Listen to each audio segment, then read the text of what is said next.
Assalamualaikum warahmatullahi wabarakatuh. Selamat siang, salam sejahtera.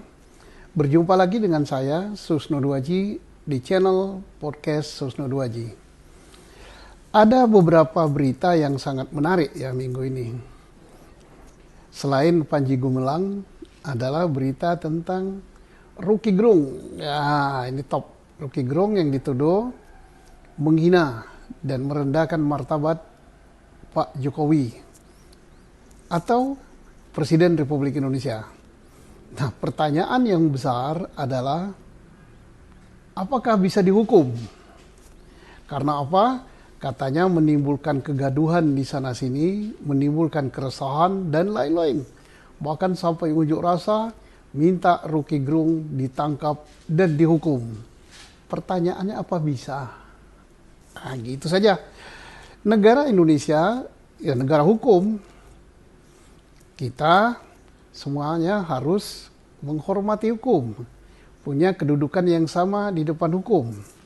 Dan ingat, ada ajas hukum yang mengatakan sesuatu perbuatan yang bisa dihukum adalah harus ada peraturan terlebih dahulu daripada undang-undang itu. Dalam bahasa kerennya adalah nullum delictum nola puna sine prope. Nggak ada sesuatu yang bisa dihukum kalau nggak ada aturannya. Mari kita lihat Roky Gerung.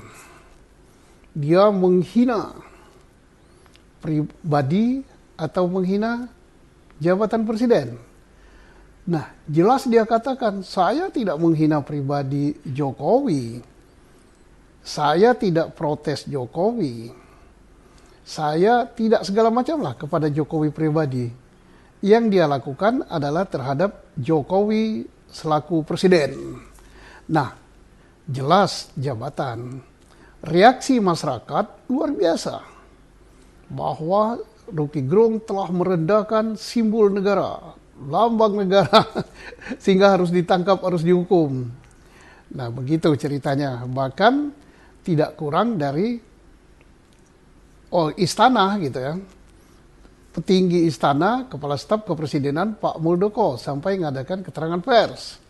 Sampai mengatakan bahwa itu penghinaan luar biasa dan sudah tugas daripada kepala staf kepresidenan.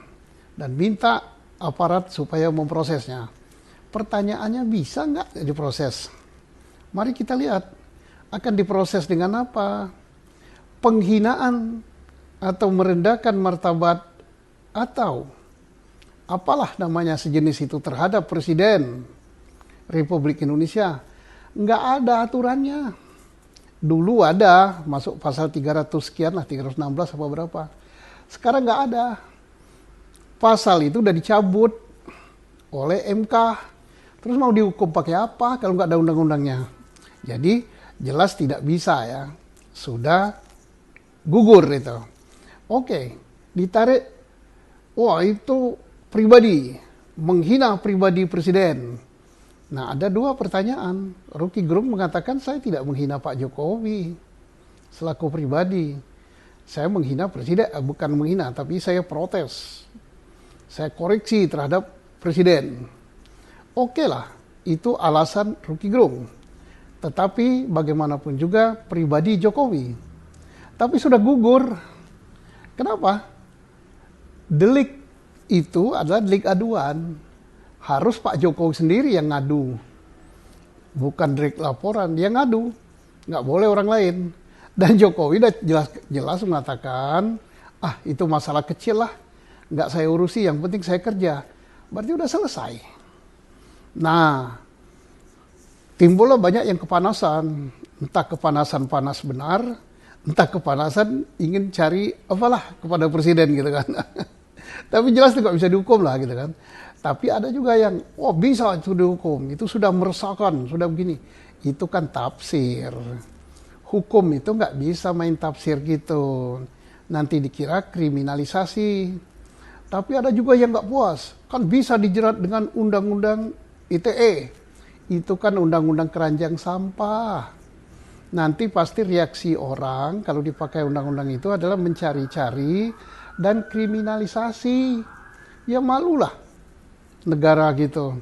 Dan dengan kejadian ini siapa sih yang makin terangkat namanya? Ya jelas Pak Jokowi, pamor Pak Jokowi semakin naik, namanya semakin baik sebagai negarawan dan sebagai presiden yang tidak tebal telinga akan kritik, tidak tipis telinga akan kritik. Dia nerima kritik, bagus, jadi nama Pak Jokowi terangkat. Yang kedua yang dapat panggung siapa? Ya Rocky Gerung. Rocky Gerung dapat panggung karena berbagai pihak menanggapi, media menanggapi, pakar-pakar hukum menanggapi, terus politisi menanggapi, tim sukses menanggapi. Jadi yang menang Rocky Gerung gitu kan, nomor 2 pemenangnya. Nomor 3 yang kehilangan pamornya ya orang-orang yang merasa kepanasan, dianggap tidak ngerti hukum, dianggap tidak belajar hukum, dan sebagainya. Nah inilah, jadi kita harus hati-hati. Hal ini ya nggak bisa dihukum lah. Terus undang-undang ITE yang akan diajukan, mohon agar penyidik, ya polisi lebih berhati-hati. Sampai nanti dikira polisi diperalat untuk hal-hal mempolitisasi hukum dan dianggap kriminalisasi. Nggak bagus lah, ini negara demokrasi, kita bebas berpendapat dan segala sesuatu diatur oleh hukum. Jadi kesimpulannya nggak bisa. Yang katakan nggak bisa itu bukan saya, undang-undang. Baca dulu, nullum delictum nona suna propria nullum delictum